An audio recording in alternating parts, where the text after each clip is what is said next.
కథాభిమానులకి స్వాగతం. ఈరోజు వినబోయే కథ ముసురు. రచయిత పాలగిరి విశ్వప్రసాద్ గారు. సీమ బతుకుల్ని లోకం కళ్లకు కట్టినట్టు చూపించిన రచయిత. అయితే ప్రస్తుత కథ ముసురు ఒక్క సీమ ప్రాంతానికే పరిమితం కాదు, మొత్తం ప్రపంచానిది. ఆకలి కడుపుల మీద డబ్బు రాజ్యం చేసే కథ. ఈ కథ 1998 ఫిబ్రవరి 8 వార్త ఆదివారం ప్రత్యేక సంచికలో ప్రచురితమైంది. మరి వినండి, పాలగిరి విశ్వప్రసాద్ గారి ముసురు. 3 రోజుల నుండి తెరిపి లేకుండా కురుస్తోంది వాన. బంగాళాఖాతంలో ఎక్కడో వాయుగుండం ఏర్పడిందట. గుట్టల మీద నిర్మాణంలో ఉన్న థర్మల్ స్టేషను ఎక్కడి పనులు అక్కడ నిలిచిపోయి నిర్జీవంగా ఉంది. ప్రతిరోజు కనిపిస్తున్న హడావుడి అలికిడి ఏమాత్రం లేదు. బయట వాన ఉధృతి అంతకంతకు ఎక్కువ అవుతోంది ఈరోజు. వానతో పోటీ పడుతూ లోపల పేకాట జోరుగా సాగుతోంది. పందెం కూడని గిరిలోకి విడిచేవానికి వెనుక మడమ తొక్కేవాడున్నట్లు ఆడేవాళ్లకన్నా మరింత ఆసక్తిగా చూస్తూ ఆటగాళ్ల వీపుల కూర్చున్న వాళ్ళు సలహాలిస్తున్నారు. ఈ 3 రోజుల నుండి ఇంకా పూర్తి కాని థర్మల్ గెస్ట్ హౌస్లోనే మకాం. గెస్ట్ హౌస్ ద్వారాలకు కిటికీలకు ఇంకా వాకిళ్లు బిగించలేదు. మిగిలిన బిల్డింగ్ పనంతా దాదాపు పూర్తయింది. ఇప్పుడిప్పుడు కడుతున్న కాంక్రీట్ బిల్డింగు వానకు తడిసిన సిమెంటు మట్టి వాసనలతో ఇంపుగా ఉంది. అయినా గదిలో క్రమంగా ఎక్కువవుతున్న సిగరెట్ల పొగవాసన దాన్ని చంపేస్తోంది. డ్రాప్ చేసి బయటికి పోయిన చంద్రం నవ్వుతూ విసురుగా లోపలికి రావడం, ఆ వెనుకే ఎర్రటి బురద మట్టి వచ్చి గదిలో నేల మీద పడి చిట్లి మా అందరి మీద బొట్లు బొట్లుగా చిమ్మడం అంతా ఒకేసారి జరిగిపోయింది. వెంకట సుబ్బయ్య చివ్వున అరిచినాడు. ఏంద్రా చంద్రం, మళ్ళా ఆ ఎరిదాన్ని ఎందుకు గిల్లినట్లున్నావు? ఇప్పుడు చూడు, అది చేసిన పనికి రూమ్ అంతా గబ్బు పెట్టింది. లేచి బట్టలు విదిలించుకున్నాడు. రవీంద్రారెడ్డి సిగరెట్ ఆర్పుతూ, ఏంది చంద్రం, ఎప్పుడూ ఆ పిచ్చిదాన్ని ఏదో ఒకటి చేసి ఏడిపిస్తుంటావు, అదేం ఆనందం నీకు అన్నాడు. వాళ్ళ మాటలకు చంద్రం ఏమీ చెప్పకుండానే తనంతటి తాను నవ్వుకుంటూ, కానియండి, పంచండి పంచండి అంటూ ఆట దగ్గర కూర్చున్నాడు. ఈ చంద్రం వలన ఆటలో గాంభీర్యత లేకుండా పోతుంది. దానికి తోడు శంకర్గాడు కుమార్గాడు ఏదో ఒక టైంలో మాట పెంచుకుంటున్నారు. వాళ్ళదెప్పుడు పిల్లి ఎలుక సావాసం. మా అందరికన్నా కొంచెం వయసు ఎక్కువ ఉన్న వెంకట సుబ్బయ్య తరచూ వీళ్ళందరినీ అదుపు చేస్తుంటాడు. ఇక్కడున్న వాళ్ళందరం ఈ చుట్టుపక్కల వాళ్ళమే. థర్మల్ స్టేషన్ కడుతున్న ఈ గుట్టల కింది ప్రాంతంలో ఉన్నాయి మా పల్లెలన్నీ. దాదాపు వీళ్ళలో అందరూ ఇక్కడ ఏదో చిన్న చిన్న సబ్ కాంట్రాక్ట్ వర్కులు చేసుకుంటున్న కాంట్రాక్టర్సే. అందరం ఈ ప్రాంతం వాళ్ళమే కాబట్టి మా మధ్య ఉన్న చనువును బట్టి, బీరకాయ పీచు బాంధవ్యాలను బట్టి, ఇతరేతర సంబంధాలను బట్టి వరసలు పెట్టి బావా అనో మామ అనో ఒరే అనో ఓయ్ అనో పిలుచుకుంటుంటాం. ఇంచుమించు అందరం 30కి 2 ఏళ్ళు అటు ఇటు ఉన్నవాళ్ళమే. కుమార్ శంకర్ల గిల్లి కజ్జాలతో వాళ్ళను ఉసిగొలుపుతున్న చంద్రంతో మెల్లగా ఆట క్రమశిక్షణ కోల్పోతోంది. సీరియస్నెస్ లేని ఆటలో నాకు కూర్చోవాలనిపించడం లేదు. నా నిరాసక్తతకు తోడు ఆటలో ముక్కలు కూడా కలవడం లేదు. వెంకట సుబ్బయ్య డీల్ షో చూపించినాడు. నా ఆట అవుట్. లేచొచ్చి వసారాలో పెట్టగోడ మీద కూర్చుని వానను చూస్తున్నాను. వసారాలోనే ఒక మూల పిచ్చిది ముడుచుకుని కూర్చునుంది. దాని బట్టలు తల తడిసి నీళ్లొడుతున్నాయి. చంద్రం ఏదో ఒకటి చేసి ఈ పిచ్చిదాన్ని వానలో తడుపుంటాడు. చలికి సన్నగా వణుకుతోంది. థర్మల్ స్టేషన్ నిర్మాణం మొదలైన ఈ 3 ఏళ్ల నుండి ఈ పిచ్చిది థర్మల్ ఆవరణలోనే కనిపిస్తూ ఉంది. 25-30 ఏళ్లుంటాయేమో. అప్పుడప్పుడు కొంచెం శుచిగా కనిపిస్తుంటుంది. కాబట్టి తెలివితేటలు పూర్తిగా శూన్యమైనంత పిచ్చి లేదేమోనని నా అంచనా. ఆ పిచ్చిదాన్ని గురించి వివరాలేవీ నాకు తెలియదు. తెలుసుకోవాలన్నంత ఆసక్తి అవసరమేం లేదు నాకు. వాన పడేటప్పుడు ఈ సబ్ కాంట్రాక్టర్లంతా ప్లాంట్లో ఎక్కడ మకాం వేస్తే అక్కడ తచ్చాడుతుంటుంది, ముఖ్యంగా చంద్రం ఉన్న చోట. మిగిలిన రోజుల్లో ఎవరి పనుల్లో వాళ్ళు ఉండి వర్క్స్ దగ్గర ఉంటారు కాబట్టి ఈ పిచ్చిదాని ఊసు ఎవరికీ కాబట్టదు. ఇది కూడా ఆడనో ఈడనో వర్కర్స్ దగ్గర ఇంత పెట్టించుకొని తింటూ గడుపుతుంది. లేదా మెండుగా చంద్రం ఎక్కడ వర్క్ చేయిస్తూ ఉంటే అక్కడ తచ్చాడుతుంది. ప్రాజెక్ట్ పని ప్రారంభమైనప్పటి నుండి చంద్రం ఇక్కడ చిన్న చిన్న కాంట్రాక్టులు చేస్తున్నాడు. ఈ 3 ఏళ్లకే అప్పుల స్థాయిని అధిగమించి 3-4 లక్షలు వెనకేసినట్లు చెప్పుకుంటుంటారు. ఇప్పుడు స్థానిక ఎమ్మెల్యే పంచన చేరి మరింత పైకి పోవడానికి మార్గాలు వేసుకుంటున్నాడు.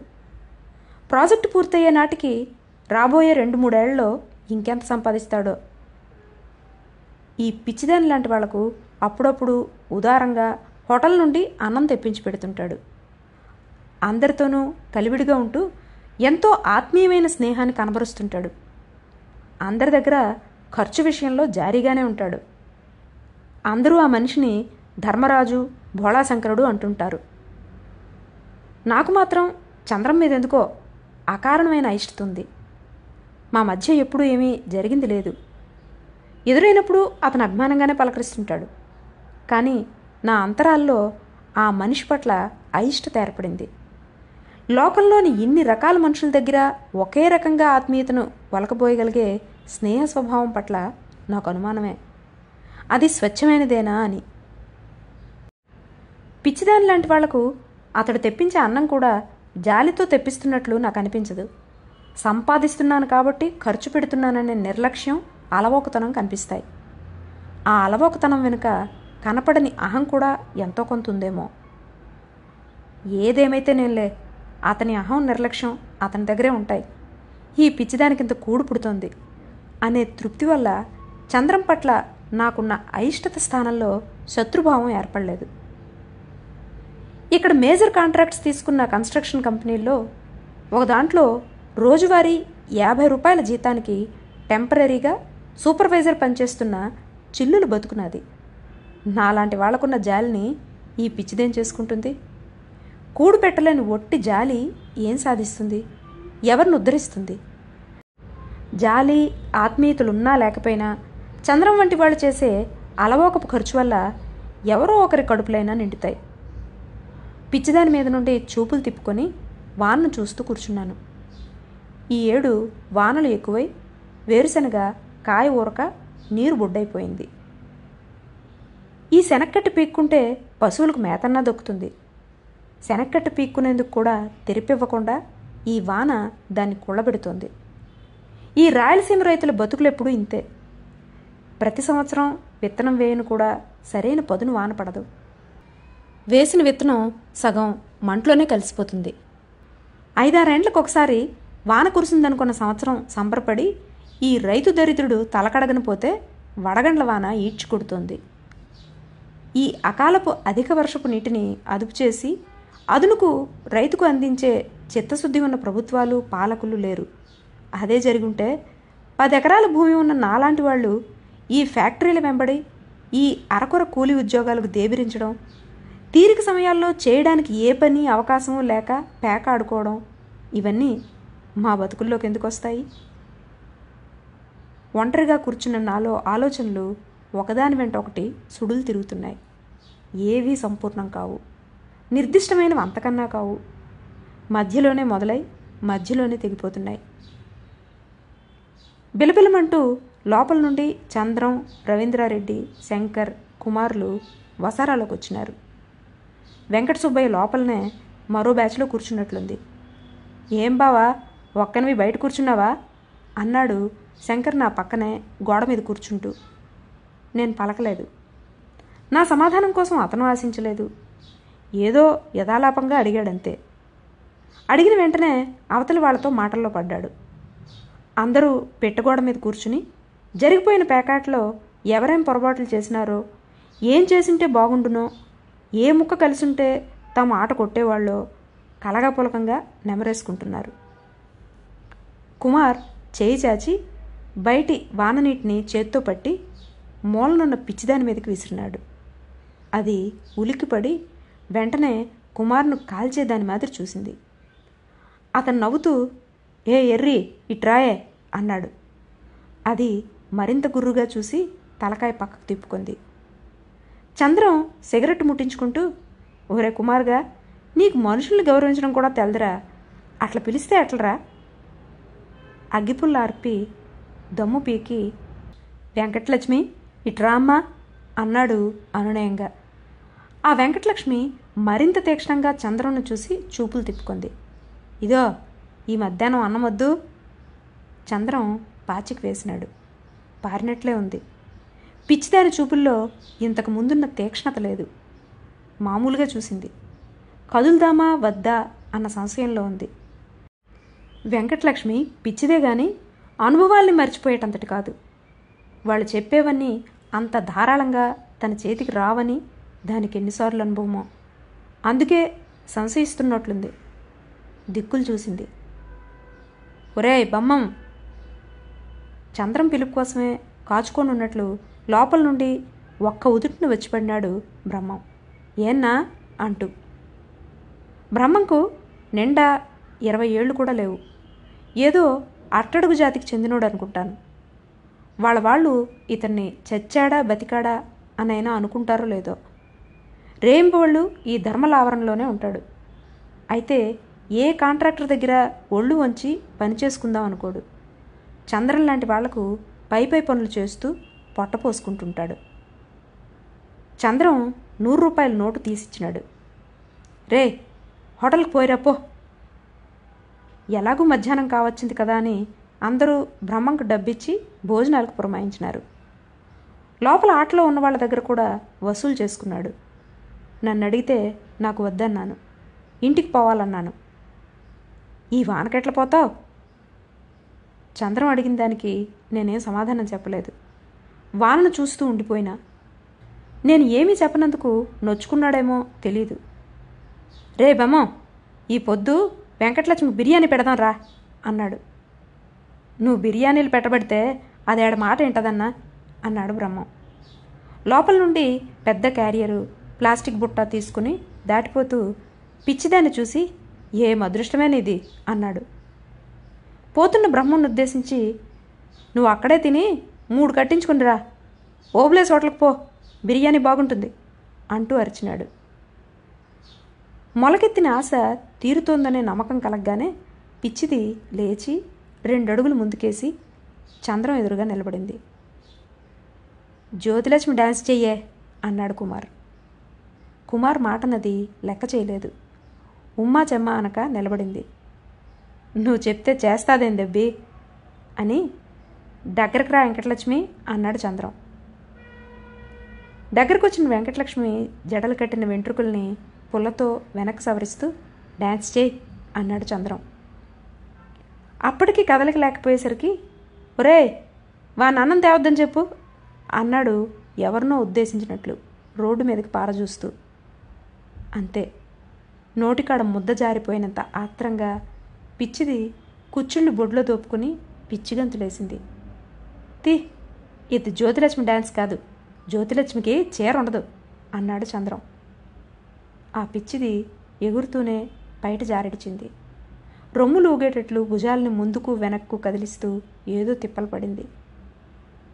పిచ్చిదానికి వేళకు తిండి దొరుకుతుందో లేదో, ఉండను నీడైనా ఉందో లేదో, ఇవేవి దాని వయసు పొంకానికి అడ్డు రాలేదు.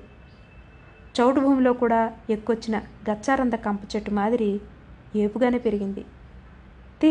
సరిగా ఓపలే అన్నాడు కుమార్. ఎగురుతూనే కుమార్ వంక కోపంగా చూసింది.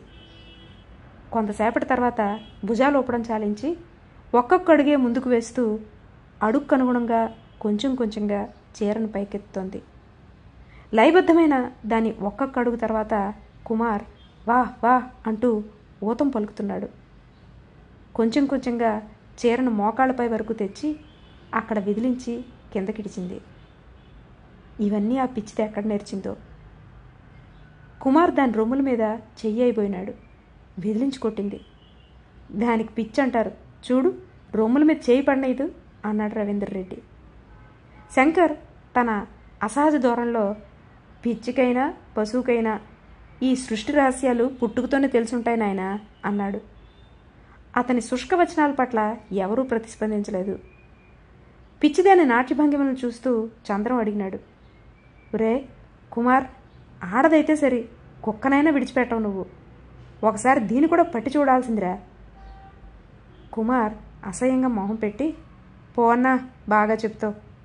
ప్లాంట్లో కావాల్సిన నుండే నా వర్క్ దగ్గరనే సుగాల తండాలో 2 ఉండారు. పిచ్చ అనుకో. దాంట్లో చూసుకోవడానికే పొద్దు చాలడంలే. ఈ ఎర్రి లంచుకు పోను నాకేమన్నా కర్మ. అయినా ఆ చిల్లర నా కొడుకు బొమ్మంగాడు పోయి నేను పోతే నా విలువేముంటుంది అన్నాడు. ఎట్టెట్లరా, మన బొమ్మంగాడు దీనికి పోతాడా? చంద్రం అమాయకమైన ఆశ్చర్యాన్ని వెలుబుచ్చినాడు. వాళ్ళ చేష్టల మీద, సంభాషణ మీద ఎంత అనాసక్తంగా ఉన్నా నా కళ్ళు చెవులు వాటిని దాటలేకపోతున్నాయి. మెదట్లో ముద్రలు పడుతున్నాయి. నేను వెకిల్ని భరించలేనంత సున్నితం కాదు, కానీ ఈరోజు ఎందుకో అసహనం ఎక్కువ అవుతుంది. అయినా చొరవ తీసుకుని అడ్డు చెప్పలేకపోతున్నాను. అడ్డు చెప్పినా వాళ్ళు వినరని తెలుసు. అనవసరంగా గొడవపడి స్పర్ధలు పెంచుకోవాలి. ఒకచోట పని చేసుకుంటున్న వాళ్ళం, ఎందుకు వచ్చిన గొడవ? ఏదైనా వాహనం దొరికితే ఇంటికి పోదామనిపిస్తుంది. వాహనం దొరక్కపోయినా వానైనా తగ్గితే పోవచ్చు. ఇక్కడ నుండి కాలినడక దారి పడితే మా ఊరు 2 కిలోమీటర్లు. వాన తగ్గే సూచనలు కనిపించడం లేదు. సన్నటి జల్లు రాలుతానే ఉంది. బ్రహ్మం అన్నం పొట్లాలు క్యారియరు తీసుకొచ్చేసరికి పిచ్చిది ఎగరడం ఆపింది. బ్రహ్మం అన్నీ లోపల పెట్టి వచ్చినాడు. చంద్రం బ్రహ్మంను పిలిచి రహస్యం అడిగినట్లు, దీన్ని మజ్జిగ చేసినావంట కదరా అన్నాడు. ఉత్తదిలే అన్నా. బ్రహ్మం సిగ్గును అభినయించినాడు. అయినా నిజాల్ని దాచిపెట్టలేదు. అది ఏడరానిస్తోందన్నా. దగ్గరికి పోతానే చేతలతో కాళ్ళతో తంతుంది. తంతే నువ్వు ఊరుకుంటావేనరా? చంద్రం ఆసక్తి. ఊరకేంటుకుంటా, నేను తన్ని గుద్ది దావకు తెచ్చుకుంటా. బ్రహ్మం చెప్పుకోవడంలో గర్వం ఉంది. పిచ్చిది బ్రహ్మంతో మాట్లాడుతున్న చంద్రను చేతి మీద తట్టి పిలిచింది. చంద్రం దాని పక్క చూస్తూనే అన్నం పెట్టమని సైగలు చేస్తూ అర్థం కాని భాష మాట్లాడింది. మా బొమ్మంగానికి ముద్దు పెట్టు, అన్నం పెడతా అన్నాడు. పిచ్చిది బ్రహ్మన్ను కోపంగా చూసింది. బ్రహ్మం నవ్వుతున్నాడు. పిచ్చిది కాలెత్తి బ్రహ్మంకు చూపి కాలుతో తంతానన్నట్లుగా పిచ్చి పిచ్చిగా అరిచింది. అందరూ నవ్వుతున్నారు. పోనీ డ్యాన్స్ చేయి, తను నవ్వాపుకుంటూ అన్నాడు చంద్రం. గంతులైపోయింది. ఇక్కడ కాదు, వాన్లో. జ్యోతిలక్ష్మి డ్యాన్స్ చేసేది వాన్లోనే. పిచ్చిది వానదిక్కు భయంగా చూసింది. ఇప్పటికే చంద్రం పాలబడి ఉదయం నుండి ఎన్నిసార్లు తడిచిందో. దాని ఒళ్ళు కూడా ఆరోగ్యంగా ఉన్నట్లు లేదు. వానం చూస్తే చాలు భయపడుతోంది. మూలకు పోయి కూర్చోబోయింది. కుమార్ దాన్ని బలవంతంగా జబ్బపట్టి లేపినాడు. కుమార్ బ్రహ్మం కలిసి దాన్ని వానలోకి తోసినారు. అది విసురుగా పోయి తేమకు నిలదొక్కుకోలేక జారి దబ్బును పడింది. కుమార్ వెంటనే పగలబడి నవ్వుతూ వచ్చి వసారాలో నిలబడినాడు. వానలో పడి లేచి కూర్చున్న పిచ్చిదాని కళ్ళలో నీళ్లొచ్చినట్టున్నాయి. చంద్రం నవ్వుతూ, ఒరే కుమార్గా, నువ్వు మరీ లేకి పనులు చెయ్యొద్దురా అన్నాడు. తను మాట్లాడేటప్పుడు చేసేటప్పుడు అతనికి ఏమనిపిస్తుందో. ఎదుటివాళ్ళు చేసేటప్పుడు లేకి పనులు వెకిలి మాటలు వద్దని మందలించి తను పెద్ద మనిషి స్థాయిని కనబరుస్తాడు. పిచ్చిది కళ్ళు తుడుచుకుంటూ లేచి వసారాలోకి రాబోయింది. బ్రహ్మం దాన్ని మళ్లీ వర్షంలోకి తోసినాడు. అది కోపంతో రెచ్చిపోయి వంగి ఎర్రమట్టి బురదను తీసి విసిరింది.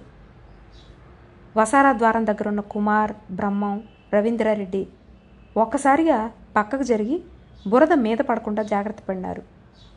బురద గచ్చు మీద పడి వసారా అంతా చిట్లింది. వాళ్ల చేష్టలు, వాటి పరిణామం, ఏర్పడుతున్న వాతావరణం నాలో అసహనం కలగజేస్తోంది. నాకు ఈరోజు ఇక్కడికి రాకున్నా బాగుండు అనిపించింది.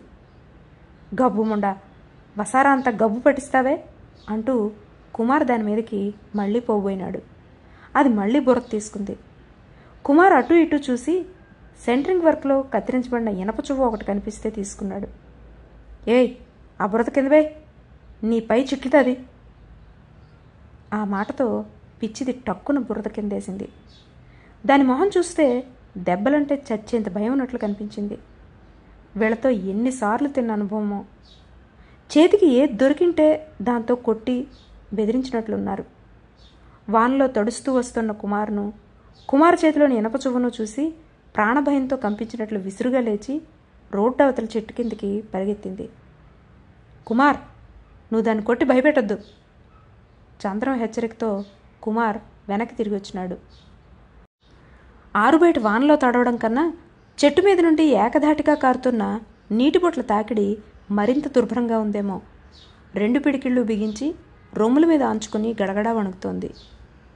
పిచ్చిది చెట్టు కిందకి పోయాక దాని ప్రసక్తి నుండి బయటపడి లోకాభిరామాయణంలో పడ్డారు. వాళ్ల పిచ్చాపాటిలో కలవాలని ఎంత ప్రయత్నించినా కలవలేకపోతున్నాను. మధ్య మధ్య వాళ్లే ఎవరో ఒకరు నన్ను మాటల్లో కలుపుతున్నారు. అయినా నేను ఆ ఊలకు మించి మాట్లాడలేకపోతున్నా. అంతకుముందు వీళ్ళ వల్ల మనసులో ఏర్పడిన ముసురు ఎంతకు వీగిపోవడం లేదు. ఆ ముసురట్లా కప్పుకుని ఉంటే నిర్మలంగా మాట్లాడడానికి చేత కావడం లేదు. టైం అయింది, ఆ తెచ్చిన అన్నం నీళ్ళకు పోకముందే తిందాంపాండి అన్నారెవరో. చంద్రం రోడ్డవతల చెట్టు కిందనున్న పిచ్చిదాన్ని ఉద్దేశించి, ఏ ఎర్రి నీకు కూడొద్దు అని అరిచినాడు. పిచ్చిది అయోమయంగా చూసింది. మధ్యాహ్న భోజనాలకు సిద్ధమవుతున్నారని నిర్ధారించుకున్నాక మెల్లగా చెట్టును విడిచి వచ్చింది.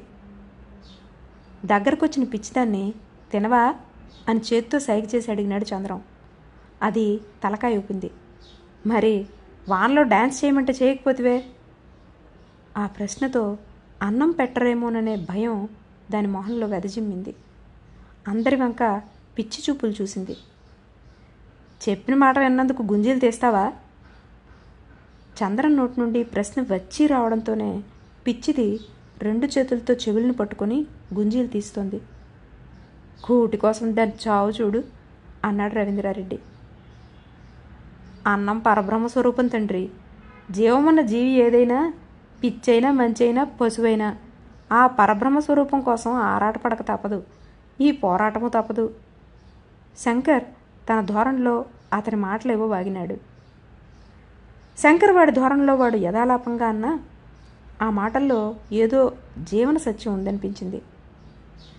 నాకు వాళ్ళ మాటల పట్ల నిరాసక్తంగా ఉంది. వాళ్ళ చేష్టల మీద అసహనం పెరిగిపోతోంది. వానలోనే ఇంటిదారి పడదామా అనే ఊగిసలాట్లో ఎటూ తేల్చుకోలేకపోతున్నాను. రే బ్రహ్మం, ఒక బిర్యానీ పొట్లం తేపోరా అనగానే బ్రహ్మం లోపలికి పోయి పొట్లం తెచ్చి చంద్రంకి ఇచ్చినాడు.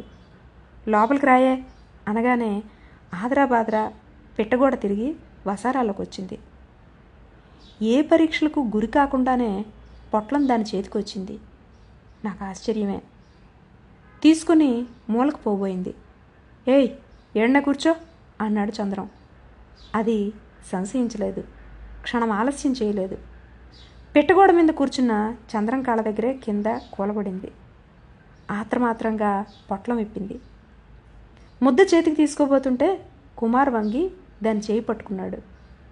ముందు అన్న కాళ్ళకు మొక్కో, అన్నం పెట్టినందుకు మొక్కద్దు అన్నాడు. ఎదురుగా ఉన్న అన్నం నోట్లోకి పోవడానికి జరుగుతున్న ఆలస్యం ఒక్క క్షణమైనా అది భరించేటట్లు లేదు. కుమార్ చేతిని విదిలించి కొట్టి ముద్ద నోటికి బొక్కింది. కుమార్ విస్తరిని దూరంగా గుంజినాడు. పిచ్చిది విస్తరి వెంబడే ముందుకు జరిగింది. ఇంకో ముద్ద తీసుకోబోయింది. కుమార్ అందినివ్వలేదు. విస్తరిని మరింత దూరం గుంజుకున్నాడు. పిచ్చిది కూడా జరిగి తీసుకోబోయింది. అందనివ్వలేదు. అయోమయంగా చంద్రం దిక్కు చూసింది. కుమార్ను మందలించి చంద్రం తనకు ముద్ద దక్కేటట్లు చేస్తాడనేమో దాని జాలి చూపులు. చంద్రం ఏమీ అనకుండానే నవ్వుతున్నాడు. అతనికి కూడా ఆ పిచ్చిదాంతో కాళ్ళకు మొక్కించుకోవాలనుందేమో. అన్న కాళ్ళకు మొక్కేంత వరకు నీ కూడు దక్కదు అంటూ కుమార్ విస్తర్ని చేతి నుండి విడిచిపెట్టలేదు. కుమార్ చెప్పినట్లు చేస్తే తర్వాత అన్నం తినొచ్చు అనే స్థిమితం దానికి లేదు. తనకు అందకుండా పోతున్న విస్తరి గురించే దాని ఆందోళనంతా. నోటికాడి కూడును ఏ గద్దలో తన్నుకుపోతున్నట్లు బేలగా బెదురుగా అందరి వంక చూస్తోంది. అంతలోనే ఎవరి సహాయం కోసం వేచి ఉండలేనట్లు విస్తరి వైపు జరుగుతోంది. కుమార్ దాన్ని అందనివ్వడం లేదు. విస్తరి జరుగుతూ ఉంటే, పిచ్చిది జోగాడుతూ ఉంటే వసారాను ఒక చుట్టు చుట్టినారు. కుమార్ దాన్ని తిన్నయ్ అన్నాను. నా మాటలో ఏదో కటువు బెదిరింపు పలికింది. అంతకుముందు నుండి నాలో గూడు కట్టుకున్న అసహనమే దానికి కారణం కావచ్చు. కుమార్ నన్ను నిర్లక్ష్యంగా చూసి తన పనిలో పడినాడు. అతని నిర్లక్ష్యాన్ని భరించలేకపోయినాను.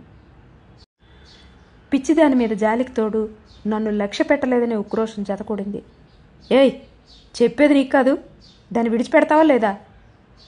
ఈసారి కటువుగా అనాలనే అన్నాను. వంగి ఉన్నవాడు లేవకుండా తల తిప్పి నన్ను తీక్షణంగా చూసి, ఇది నీకు సంబంధం లేని విషయం అన్నాడు. అంతే. అంతవరకు మసులుతున్న లావ తన్నుకొచ్చింది. లేచిపోయి కుమార్ మెడ మీద కాలర్ పట్టి పట్టుకొని పైకి లేపి విసురుగా బయటికి తోసిన. వాడు పోయి వానలో పడ్డాడు. పడినంత విసురుగా లేచి అమ్మను అక్కను తిడుతూ రాబోయినాడు. నేను అటూ ఇటూ చూచి అంతకుముందు కుమార్గాడు పిచ్చిదాని మీదకి తీసుకున్న ఇనప చువ్వను చిక్కించుకొని, రారా నా కొడక, ఈడ్నే నిలచెక్కుతా అంటూ ఊగిపోయినా. చంద్రం ఒక్క ఉదుటిన మా మధ్యకు వచ్చినాడు.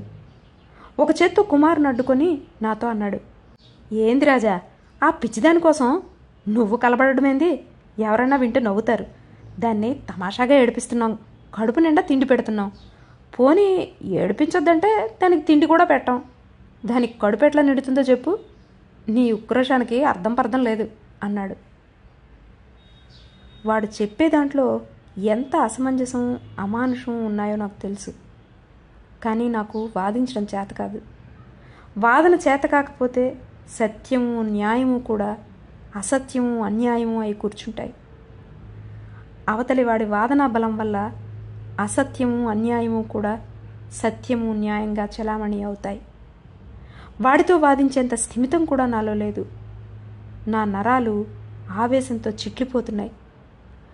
అసలు నీతోనేరా వచ్చింది, సూత్రధారి నువ్వే, నువ్వు రాముందు అంటూ అరిచిన. చంద్రం విస్తుపోయినాడు, తేరుకున్నాడు. అయినా నిగ్రహం కోల్పోలేదు. నా అరుపులకు లోపలున్న వాళ్ళు ఆట చాలించి వచ్చినారు. చంద్రం తనంతకు తాను అనుకున్నట్లు తాపీగా అన్నాడు, నీకేదో క్రాక్ లేచింది, ఇప్పుడేం మాట్లాడకూడదులే. కుమార్ నా మీదకు రాకుండా చంద్రమే అడ్డం నిలబడి ఉన్నాడు. నేను ఆవేశంతో ఊగిపోతూ నిలబడ్డాను. మా బావకు ఎవరితో కొట్లాడాలా, ఎవరి కోసం కొట్లాడాలనే ఇంగితమే లేదు. అదే ఉంటే ఈ మనిషి ఈ రొచ్చులో ఎందుకుంటాడు అంటున్నాడు శంకర్ రవీంద్రారెడ్డితో. కుమార్ ఏందో వాగుతూనే ఉన్నాడు. అది నీకేం చుట్టమా చెల్లెలా అంటూ ఇంకేమో అంటున్నాడు. బయటకొచ్చిన వెంకట సుబ్బయ్య కుమార్ను చూపుడు వేలుతో బెదిరిస్తూ, రేయ్, నువ్వు నోరు మూసుకుంటావా, నేనొచ్చి మెట్టుతో కొట్టాలనా అన్నాడు. కుమార్ ఇంక నోరెత్తలేదు. నిప్పు రాజుకున్నంత హఠాత్తుగా చల్లారిపోయింది. నేను వానలో పూర్తిగా తడిసిపోయినా. అందరి మనసుల్లో అంతకుముందు లేని వెలితి ఏదో పొడచూపింది. చాలాసేపు మౌనమే రాజ్యమేలింది. పిచ్చిది ఏమీ కాబట్టనట్టు విస్తర తీసుకుని పోయి బిల్డింగ్ పక్కగా కిటికీ సన్షేడ్ క్రింద కూర్చుని ఆవురావురమంటూ తింటుంది. వాతావరణాన్ని తేలికపరచడానికి ఎవరో ఒకరు ఏదో ప్రశ్న అప్పుడప్పుడు వేస్తున్నారు. కొంతసేపటి తర్వాత చంద్రం నన్ను ఉద్దేశిస్తూ పిలిచినాడు, అన్నం తిందాం రా అని. శత్రుభావం పొడచూపిన తర్వాత ఏమీ జరగనట్లు నిర్మలంగా మాట్లాడటం నాకు చేత కాదు. నేను పలకలేదు. నీకోసమనే బిర్యానీలు 2 తెప్పించింది, తిందావురా అన్నాడు. దయచేసి నన్ను బలవంతం చేయొద్దు, నాకు ఆకలి కాలేదు. ఏమనుకున్నాడో. చంద్రం మరి బలవంతం చేయలేదు. తను తినడానికి పోలేదు. పెట్టగోడ మీదనే కూర్చున్నాడు. అందరూ అన్నం తినడానికి రూమ్లోకి పోయినారు. పిచ్చిది తినడం ముగించి కిటికీ మీదున్న సన్షేడ్ నుండి కారే నీళ్లు తాగుతోంది. దాని ఆకలి కోసం ఎవరో కొట్లాడినారని, గొడవ జరిగిందని దానికి ఏమాత్రం స్పృహ లేదు. చంద్రం ఎందుకో దాన్ని పిలిచినాడు, ఏ ఎర్రి ఇట్రాయే. అది వచ్చింది. అంతకుముందు ఏడిపించిందంతా మర్చిపోయినట్లు వచ్చింది. అవును, రాక తప్పదు. శంకర్గాడు చెప్పినట్లు పిచ్చైనా మంచైనా పశువైనా అన్నం కోసం ఆరాటము పోరాటము పడక తప్పదు. ఆ పరబ్రహ్మ స్వరూపాన్ని చేరడానికే ఇన్ని పాట్లు. మరి ఆ పరబ్రహ్మ స్వరూపం చంద్ర గుప్పెట్లో ఉంది. దాన్ని అందించేవాడు ఆకలి బతుకుతో ఏ రీతిగా అయినా ఆడుకోవచ్చు. అదే నీతి, న్యాయం, హక్కు అయిపోయింది. నాలో ఏదో ముసురు అలుముకుంటోంది, దట్టంగా, అగమ్యగోచరంగా. తొందరగా గూడు చేరుకోవాలనుంది. ఈ ముసురు తగ్గేటట్లు లేదు, అంతకంతకు అలుముకుంటోంది. బాణంలోనే ఇంటి తోవ పట్టిన.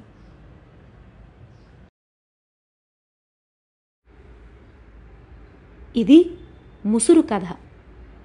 ఈ కథను ఇంతకు మునుపు వినిపించాలని అనుకుని మనసుకు కష్టం అనిపించి వెనకకు పెట్టాను. చాలా రోజులకు మళ్ళీ ఇప్పుడు ప్రయత్నించిన అదే భావం. పిచ్చిదాన్ని ఉద్దేశించి అక్కడ ఉన్న పాత్రలు మాట్లాడే వెకిలి మాటలు, వాళ్ళ లేకి చేష్టలు, ఇవన్నీ చదువుతూ ఉంటే, వినిపిస్తూ ఉంటే మాటల్లో చెప్పలేని కోపం, అసహనం. అసలు వినిపించగలనా అనుకున్నాను. కానీ ఎలాంటి వ్యవస్థలో ఉంటున్నాం మనం? మనుషుల స్వభావాలు ఎలా ఉన్నాయి? ఎందుకు ఎదిరించలేకపోతున్నాం? ఇవన్నీ ఆలోచించాల్సిందే అని చెప్పే ఈ కథను అందించాలి అనిపించింది.